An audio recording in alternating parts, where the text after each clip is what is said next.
Hi hello guys, welcome back to my channel puris vlog. ఈరోజు అయితే మనం వెజ్ బిర్యానీతో పాటుగా పుదీనా చట్నీని ఎలా తయారు చేసుకోవాలో చూద్దాము. వాటికి కావాల్సిన ఇంగ్రీడియంట్స్ అన్ని నేను ముందుగానే ప్రిపేర్ చేసి పెట్టేశాను. అవన్నీ చూపిస్తూ రెసిపీని అయితే మీకు ఎక్స్ప్లెయిన్ చేస్తాను.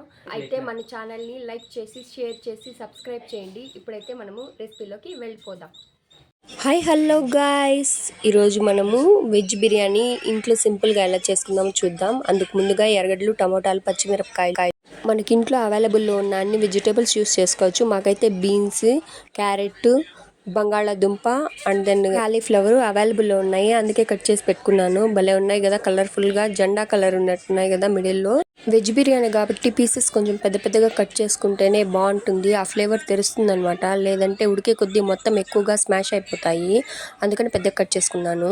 ముందుగా మిల్ మేకర్స్ని వేడి నీటిలో నానబెట్టుకోవాలి. వేడి నీటిలో నానబెట్టడం వల్ల త్వరగా కొంచెం ఫాస్ట్గా నానతాయి అనమాట. ఇంకా బిర్యానీ మసాలా తీసుకోవాలి. చెక్క, లవంగాలు, యాలక బొడ్లు, బిర్యానీ ఆకు అన్నీ తీసుకొని ఇలా ఒక పెద్ద గిన్నె టైప్లో పాత్ర తీసుకుంటే బాగా కలుపుకోవడానికి ఉడకడానికి బాగుంటుంది.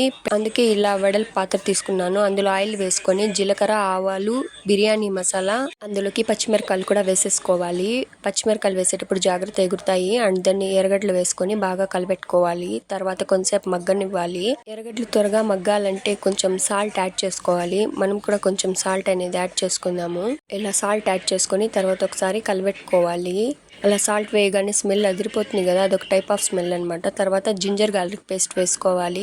నేనైతే ఇన్స్టెంట్ జింజర్ గార్లిక్ పేస్ట్ వాడుతున్నాను, ఎందుకంటే సడన్గా వెజ్ బిర్యానీ తినాలనిపించింది, అందుకనేసి ఇన్స్టెంట్ జింజర్ గార్లిక్ పేస్ట్ అయితే వాడేశాను. ఎర్రగడ్డలు ఒక హాఫ్ మగ్గిన తర్వాత టమోటాలు కూడా యాడ్ చేసుకోవాలి. కాసేపటికి టమోటాలు కూడా మగ్గిపోయాయి. తర్వాత కొత్తిమీర, పుదీనా యాడ్ చేసుకొని మనం ముందుగా కట్ చేసి పెట్టుకున్న అన్ని వెజిటేబుల్స్ని అందులో వేసేసి బాగా కలిపేసుకోవాలి. ఈ వెజిటేబుల్స్కి సాల్ట్ పట్టాలి కాబట్టి ఇప్పుడే సాల్ట్ కూడా వేసేసుకుంటున్నాను.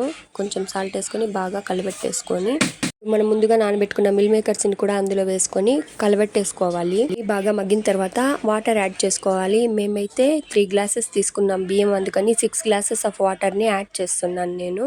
వాటర్ యాడ్ చేశాక ఒకసారి టేస్ట్ చూసుకొని సాల్ట్ సరిపోయిందో చూసుకొని అవసరమైతే సాల్ట్ యాడ్ చేసుకొని నానబెట్టుకున్న బియ్యాన్ని ఆ మరుగుతున్న నీటిలో వేసేసి ఒకసారి కలిపేసుకోవాలి. అలా ఒక 30 మినిట్స్ ఉడకనిచ్చామంటే మనం వేడి వెజ్ బిర్యానీ అయితే రెడీ అయిపోతుంది. ఇలా కుతకుతలాడేటప్పుడు మూత పెట్టుకుంటే పొంగిపోతుంది, కాబట్టి కొంచెం వెయిట్ చేసి కొంచెం నీళ్ళు తగ్గినాక తర్వాత మూత పెట్టుకోవాలి.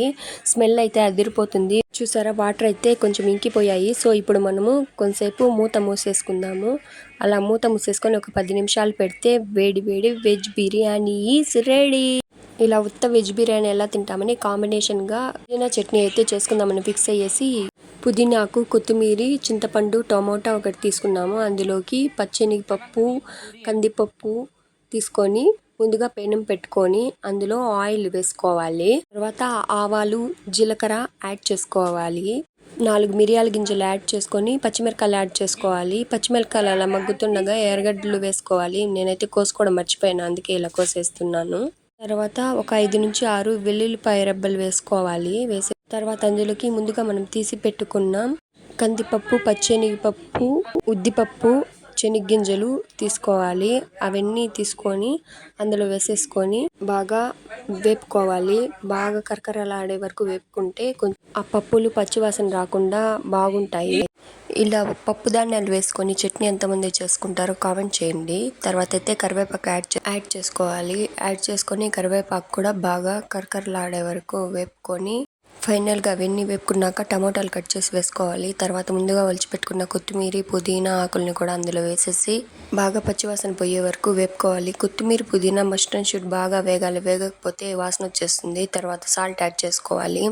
తర్వాత ఫైనల్గా చింతపండుని కూడా యాడ్ చేసుకొని ఫ్రై చేసి పక్కన పెట్టేసుకోవాలి. ఇప్పుడు చల్లారబెట్టుకొని మిక్సీకి వేసుకుంటే వేడి అన్నంలోకి పుదీనా చట్నీ రెడీ. ఇప్పుడు మనం ప్లేట్ తీసి చూద్దాం. ఆహా, గుమగుమలాడిపోతుంది ప్లేట్ తీయగానే. ఇంకెందుకు ఆలస్యం చేయడం, ప్లేట్లోకి వడ్డించేసుకుందాం. వేడి వెజ్ బిర్యానీలోకి పుదీనా చట్నీ వేసుకొని నంచుకొని తింటే ఆహా, ఒక రేంజ్లో ఉంది. ఈ రెసిపీ కనుక మీకు నచ్చితే లైక్ చేసి, షేర్ చేసి, సబ్స్క్రైబ్ చేసుకోండి.